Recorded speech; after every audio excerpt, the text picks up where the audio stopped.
En este día nos acompaña Iván Zambrano. Él es economista y máster en políticas públicas y vamos a conversar varios temas. Qué gusto tenerle aquí a los años, Iván. Un placer estar aquí. Muchísimas gracias por la invitación. Un saludo muy cordial a todos ustedes. Es realmente un placer estar aquí, conversar y compartir conocimientos. Iván, nosotros quisiéramos ya en este último día de campaña electoral un poco hablar y evaluar cómo ha sido el gobierno en manejo económico que ha hecho el presidente Daniel Noboa. ¿Cuál es tu lectura? El- yo creo que los últimos años han tenido una pésima administración el Estado ecuatoriano. No solo es del gobierno el presente gobierno donde tiene los peores indicadores económicos. El Ecuador tiene una tasa de crecimiento bajísima con relación al resto de América Latina, pero esas Ujú, son las consecuencias de 8 años de manejo del Estado ecuatoriano. ujú, Si tú tenías en el 2017 una tasa de crecimiento de promedio más o menos de 2,8 y ahora tienes una tasa de crecimiento del 0,5%. Y el año anterior ya tuvimos 0,5 menos 0,5 menos 0,5 y falta todavía el último trimestre del año anterior, donde probablemente sea menos 2%, ¿sí?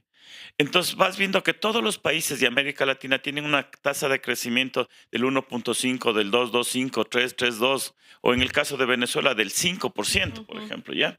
Pero en el caso del Ecuador hemos tenido casi estos últimos años una tasa de crecimiento muy baja. Y eso se debe a que el Ecuador ha entrado en un proceso de endeudamiento brutal, ¿no? O sea, en pocos años han duplicado la deuda y han pasado de 40.000 millones a cerca de 87.000 millones de dólares. Eso ha hecho que el Estado tenga una capacidad muy, pero muy, muy, muy limitada realmente en procesos de inversión. No les están pagando a los municipios, no les están pagando a los consejos provinciales. La inversión del Ejecutivo es mínimo, creo que llega a 200, 300 millones así. Y en algunos casos es de emergencia que están cubriendo así como la compra de pequeñas cosas para la policía y para el ejército. Pero en definitiva las grandes obras del Ecuador se esfumaron durante estos últimos 7 años. Y algo muy grave, porque nadie sabe dónde se fue esos 45.000 millones de dólares de deuda. ¿Qué pasó? ¿Dónde están? ¿Quién se quedó con 45.000 millones de dólares? Porque obras tú no ves más hidroeléctricas, tú no ves mantenimiento del aparato termoeléctrico, tú no ves carreteras bien mantenidas, no han construido nuevas carreteras, nuevos puentes, no han impulsado la inversión en turismo, tampoco en zonas de reserva, no existe un proyecto de adaptación al cambio climático, que es algo muy grave que me gustaría también topar ese tema. Ujú. Y sin embargo, el país cada vez se está endeudando cada vez más. ¿Ya? El Ecuador tiene un presupuesto de 36.000 millones de dólares, 136.000 millones de dólares. Imagínate ese presupuesto de 36.000 millones, perdón.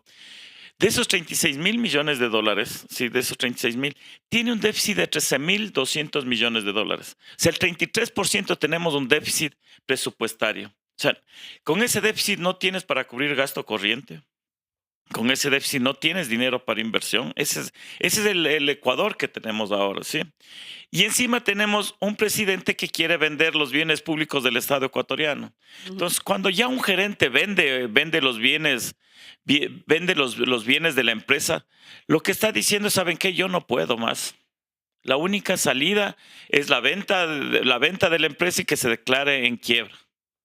Solamente ahí tú concibes la venta. Lo que ha demostrado que no tiene capacidades administrativas, no tiene capacidades de consensos, no tiene capacidades de diálogo, no tiene capacidades de cobrar impuestos, ¿sí? Porque tenemos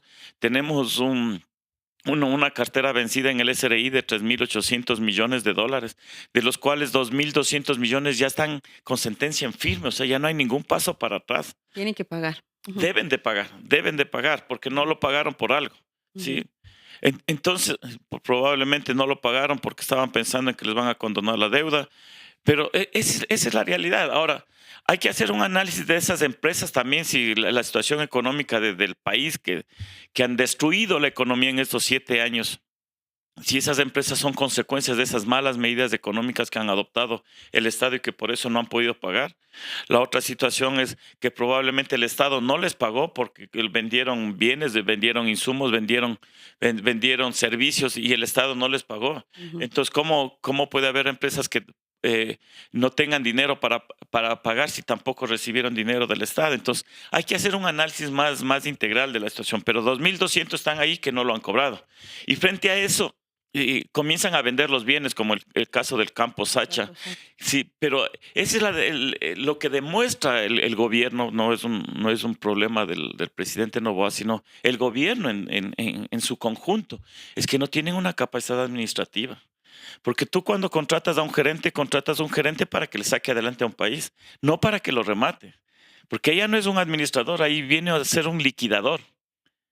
Y si vienen con esa idea de seguir vendiendo los bienes del Estado, no vamos a tener un presidente, sino un tipo que viene a rematar los bienes del Estado. Y así hay que decirle, es un liquidador del Estado ecuatoriano, porque ya la situación es demasiado grave para el Ecuador y lo que se necesita es un gobierno que tenga capacidades administrativas, capacidades gerenciales, capacidades de tener un conocimiento de las políticas públicas. Y es algo que no hemos visto ahora en estos últimos 7 años. Lenín Moreno nunca gobernó, era un tipo que pasó 4 años de vacaciones comiendo caviar en el Palacio de Gobierno y viajando a donde están sus familiares en avión presidencial. Ujú. El tipo no gobernaba, no se reunía con los ministros. Y resulta que Lazo lo hacía igual. Y ahora también nos damos cuenta que tiene ministros que no saben de la cartera en la que están dirigiendo y que dan un montón de chorros de babas, de mentiras. Entonces piensan que el pueblo ecuatoriano es un montón de gente que no tiene capacidad de análisis y Ujú. que sustentan en las mentiras para sustentarse en el poder. Y eso me parece que es lo más cruel, porque ahí el sector privado no sabe cómo invertir.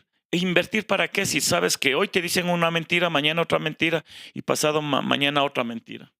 Tú ya no puedes planificar ahí.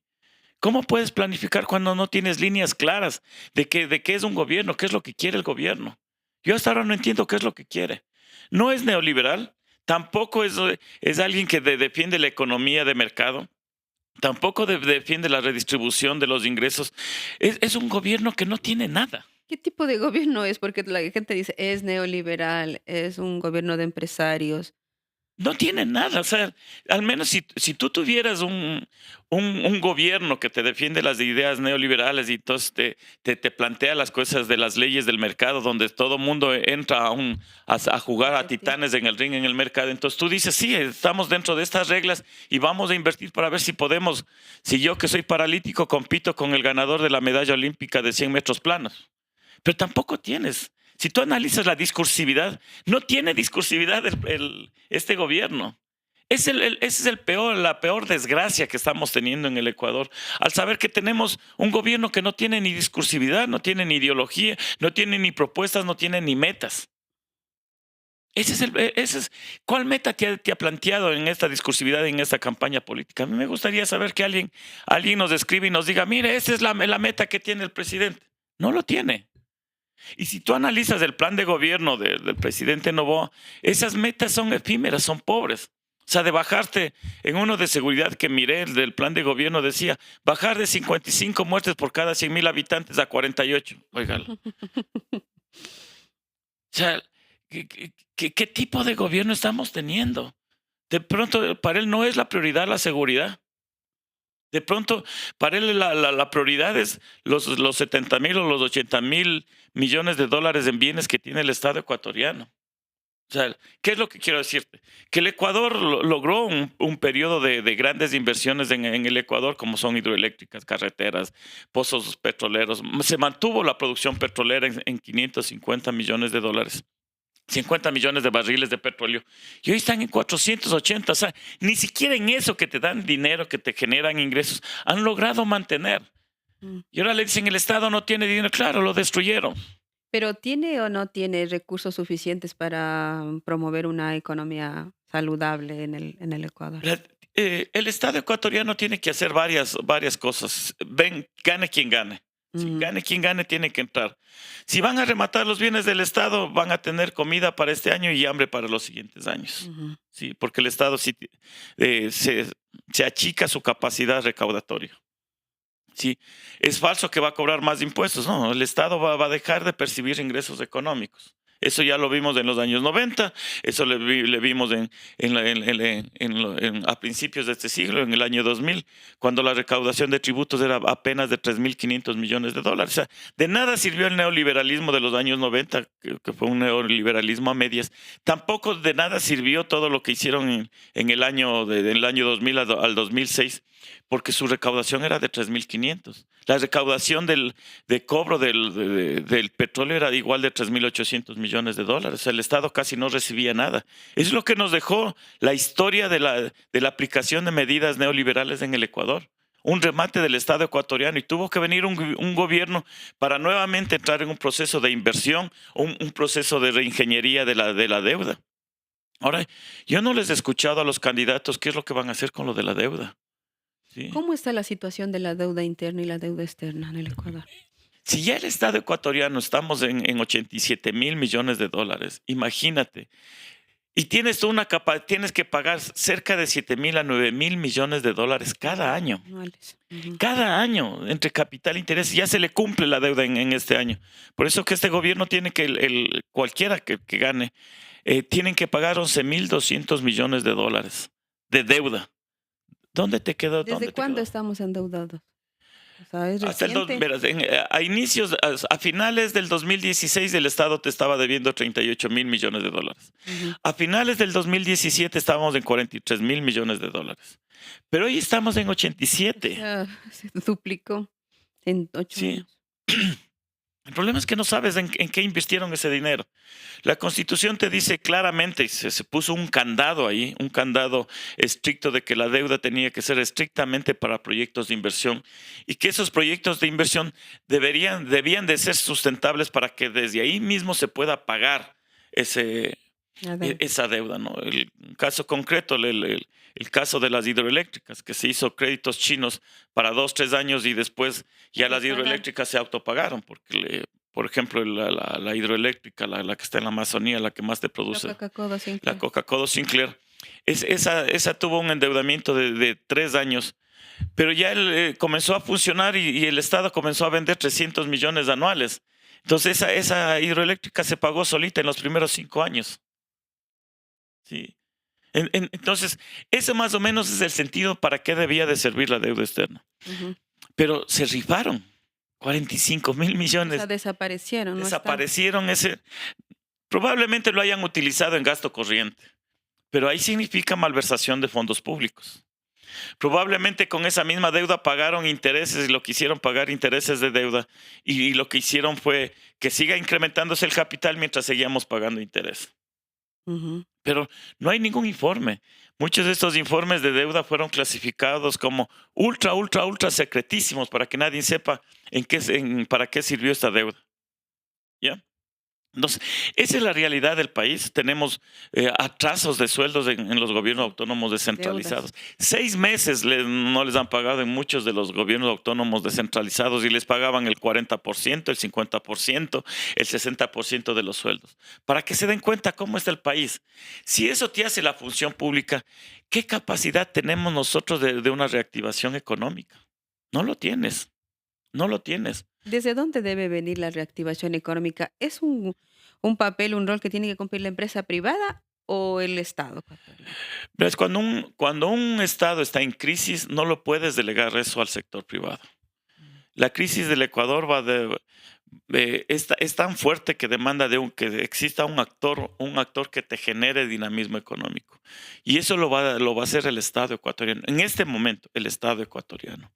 Y eso tiene que ser coordinado con el sector privado. El Estado per se no puede generar, pero sí con una coordinación con los actores territoriales. Es decir, aquí se tiene que jugar el Estado ecuatoriano en proyectos de inversión, el sector privado para que se adapte a las nuevas necesidades de la sociedad ecuatoriana, y que tengan una capacidad de Ujú, invertir.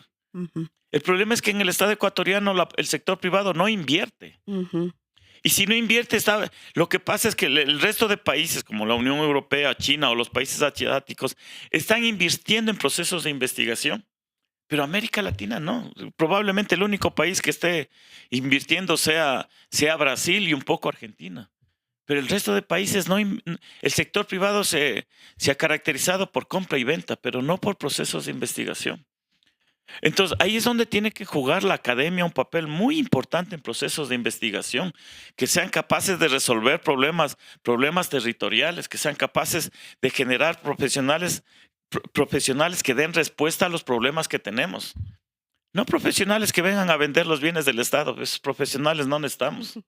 Lo que necesitamos son profesionales que sean capaces de decir esta empresa está en crisis y yo le voy a sacar adelante porque voy a mejorar procesos, voy a mejorar procedimientos, porque voy a mejorar nuestros productos que tenemos, porque soy capaz de cobrar carteras vencidas. Pero no para vender los bienes del Estado. Yo creo que ningún accionista es capaz de contratar a un gerente para que te liquide la empresa. Qué debería hacer un gobierno para mejorar la economía y salir de la recesión económica? Hay varias cosas que tienen que hacer. Una es la cuestión de mejorar la producción petrolera, a pesar que hoy ya tienen, o sea, ojalá podamos recuperar la capacidad de producción de 480 y nuevamente regresar a 550, que era nuestra capacidad. Segundo, tiene que haber un proceso de reestructuración de la deuda. Tiene que Ujú, haber una auditoría a la deuda porque aquellos gobiernos que no invirtieron esos fondos, eso se llamaría malversación de fondos públicos, mal utilización de fondos públicos y deben ser juzgados con todo el peso de la ley. ¿Sí? Tercero, tiene que haber una reingeniería en el cobro de impuestos, no para que paguen más. O sea, no se trata de generar más impuestos. Necesitamos que grandes sectores de la sociedad que no están pagando impuestos comiencen a pagar impuestos. Sí, porque utilizan muchas evasiones, hay muchos negocios que no te facturan, hay muchos sectores profesionales que no te están facturando, que tienen un nivel económico muy alto y que tienen que pagar los impuestos como lo hacemos todo el mundo, ¿sí? Tiene que haber un apoyo muy fuerte a la pequeña y mediana empresa para sostener estos momentos de crisis. Tiene que tener un proceso de inversión pública con un sistema de control y auditoría más o menos entre los 5,000 y 8,000 millones de dólares, no como ahora 300 millones. Con eso no desarrollas economía en ningún lado. ¿Sí? Tienes que reestructurar las deudas del SRI. ujú. Te había comentado que son 3,800 millones, Para ir 2,200 ya están. recaudando, ¿no? Tienen que ir recaudando. Quieran o no, tienen que revisar la cuestión de los subsidios que estamos teniendo. Hay muchos sectores que están teniendo subsidios y que no merecen. En algunos casos, por ejemplo, felicito al presidente Noboa porque les quitó los subsidios a las mineras, por ejemplo. O Ujú. sea, eso tenía que haberse hecho hace rato mismo, ¿no? Tenemos que tener un plan de mantenimiento energético. O sea, si no tenemos ese plan, mira, el Ecuador se encuentra en la mitad del mundo donde está teniendo el impacto del cambio climático muy fuerte. Mm, Y lo que era el Ecuador antes, hasta hace 2 años, hoy ya no lo es. Hoy vamos a estar entre dos periodos muy fuertes, uno de sequía y uno de lluvias muy fuertes. Entonces necesitamos un plan nacional de desarrollo que tenga indicadores claves de adaptación al cambio climático. O sea, como Estado, ¿qué vamos a hacer cuando hay diluvios? Como es lo que estamos pasando ahora, que tenemos una cantidad de barrios inundados y el Estado no tiene una capacidad de respuesta. Segundo, ¿qué vamos a hacer en épocas de sequía? Nuestro sistema aparato productivo no puede paralizarse como lo hicieron ahora el año anterior con hasta 14 horas de, de apagón. de apagones. ¿Cómo puedes exigirle a la gente que pague impuestos y que funcione y que genere empleo si no le hemos dado ni siquiera la energía? Esa es una aberración mental. ¿Cómo le exiges que se sacrifique al Ecuador cuando tienes un gobierno que no ha sido capaz de darle mantenimiento a las termoeléctricas? Y me van a decir, no, es que en un año no puedes medirle. Oiga, el presupuesto del Estado es anual. Y anualmente se tiene que saber en qué invertir y en qué no invertir.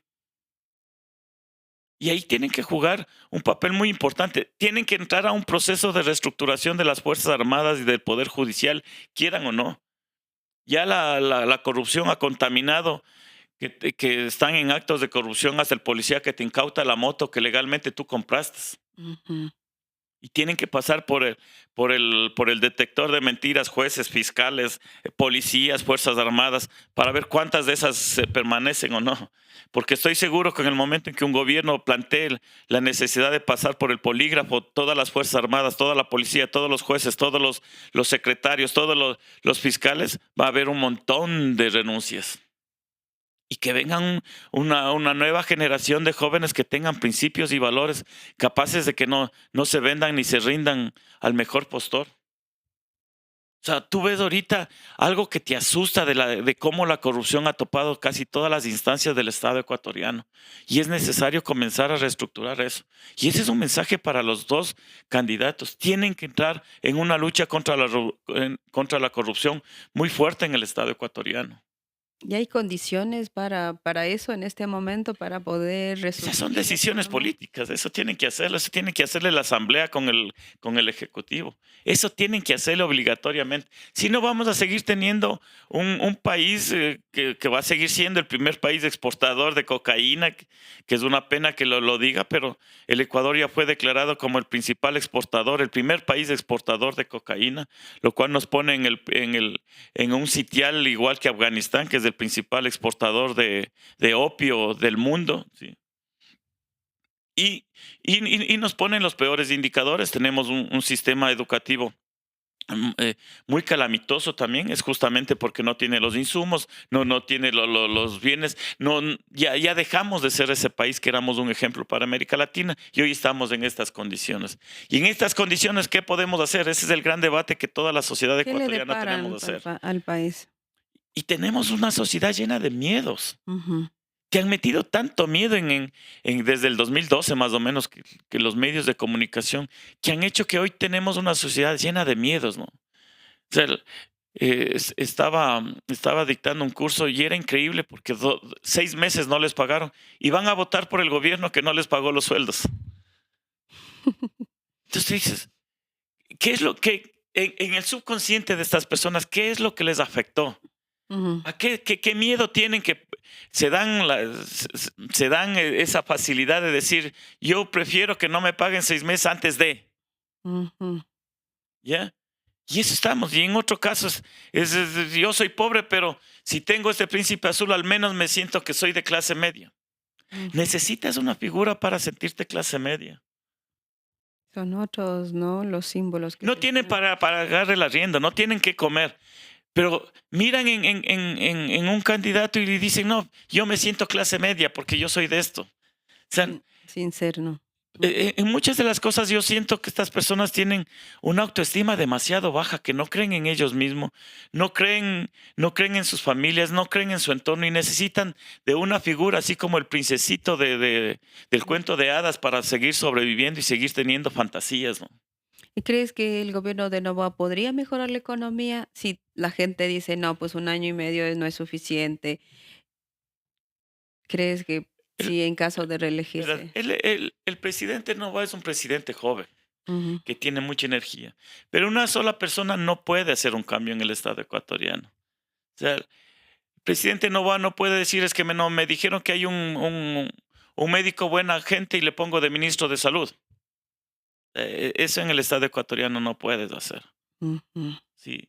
Se necesita tener los cerebros del mundo. Yo me acuerdo Nelson Mandela cuando salió de la cárcel, después de 25 años de la cárcel.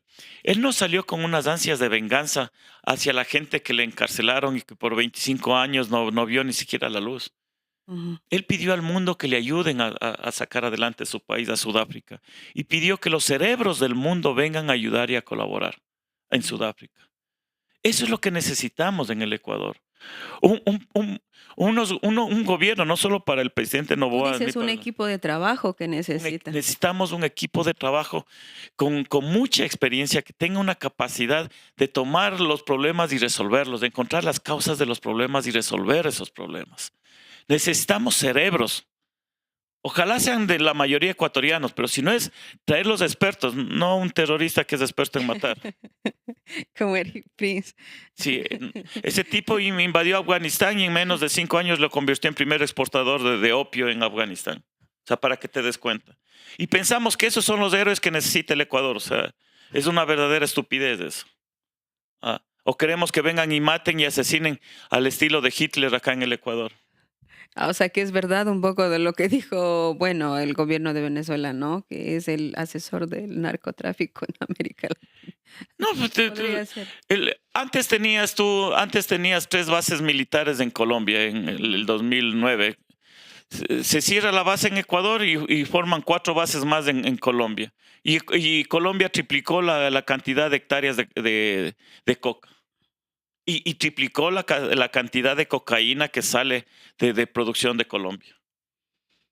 Entonces tú dices, y a toda la gente les lavaron, ¿no? Es que la base de Manta, es que la base de Manta, que venga, que no va. Es mentira. Se juegan dentro de otros parámetros totalmente diferentes. Ujú. ¿Sí? El hijo de Pablo Escobar y el amante de Pablo Escobar manifestó que Pablo Escobar tenía coordinación de las exportaciones de cocaína a Estados Unidos con la DEA. Ujú.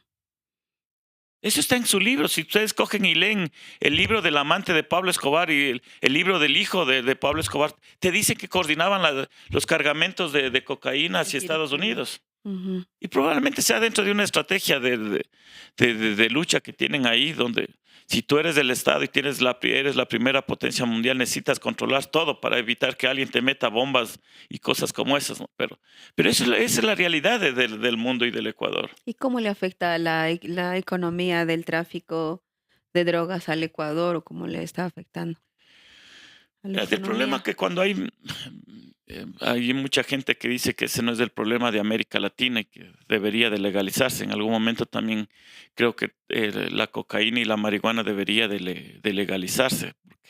Porque el alto costo de producción de la cocaína está dando lugar a que surjan nuevas drogas como el Sintéticas. fentanilo, sintéticas, que te está destruyendo el cerebro y probablemente cada vez esos campos de acción sean más fuertes, ¿no? En un estado como los que estamos teniendo ahora, con mucho estrés, con mucha velocidad, con muchas tecnologías, el ser humano pasa a utilizar más antidepresivos y esos antidepresivos son los fentanilos, Ujú. ¿sí? Entonces ahí tú te vas a dar cuenta que cada vez el mercado te está comenzando a obligarte a utilizar otro tipo de drogas, ¿no? Y entonces las sociedades tienen que comenzar a analizar qué es lo que van a hacer. Y probablemente no le duela tanto a Estados Unidos que exista Ecuador, Colombia, Perú y Bolivia como productores y exportadores de cocaína, sino los 3.000 o 5.000 millones de dólares que salen de Estados Unidos hacia estos países de América Latina y que pueden dinamizar las economías, ¿no? O sea, si tú analizas los cantones donde se redujo la pobreza, no es justamente en los cantones menos violentos. Ujú. O sea, tú tienes Daule y tienes una reducción de la pobreza del 2.2%. Tú Ujú. tienes Guayaquil y tienes una reducción de 1.8% de la pobreza. O sea, tú vas viendo un montón de lugares y me dicen, oye, ¿y por qué en los lugares, en estos cantones donde hay tanta violencia y tanta muerte, hay reducción de la pobreza si les están vacunando, si le están haciendo? Porque hay dinero en Porque hay efectivo. Alguien está lavando dinero. economía ujú, Alguien está lavada. lavando dinero. Y Ujú. por otro caso, tú tienes que en el 2023 la provincia del Carchi tuvo un crecimiento de la pobreza de 12 puntos, lo cual tú dices, eso jamás en la historia ha existido en una provincia. Sí, pero eso está pasando. Eso está pasando y eso te está diciendo el INE, no te está diciendo un político, no te está diciendo un Ujú. profesor, eso te dice el INE, son datos oficiales que están ahí. Entonces, algo tenemos que hacer y probablemente lo que más necesitemos si queremos salir de esta, es tener profundos procesos de diálogo, pero no con mentiras. Ujú. Con la verdad, ¿no? Sí, y decir, esta es la situación del Estado ecuatoriano y eso es lo que nosotros necesitamos. Ujú. Necesitamos un proceso donde todos aportemos y todos digamos, esta es la manera de solucionar un problema como Estado y como país y echemos para adelante. ¿Ya? Si se están lavando aquí en el Ecuador algo que todo el mundo piensa que el presidente se equivocó de 30.000 millones de dólares. Oiga, ¿y qué está haciendo la unidad de análisis, La U sí, la la UAFE UAFE. de la fiscalía? Ujú.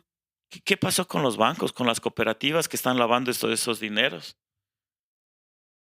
¿Qué está pasando con el cobro indebido de intereses de las cooperativas, de esas cooperativas que hoy aparecen y que probablemente cuando comiencen a quitar este lavado de dinero comiencen a quebrar porque no van a tener dinero? ¿Qué va a pasar con esos ahorros que están teniendo? ¿Qué pasó con la cantidad de profesionales que se quedaron en el desempleo?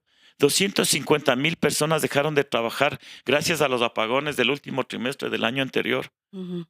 ¿Cómo van a pagar las hipotecas?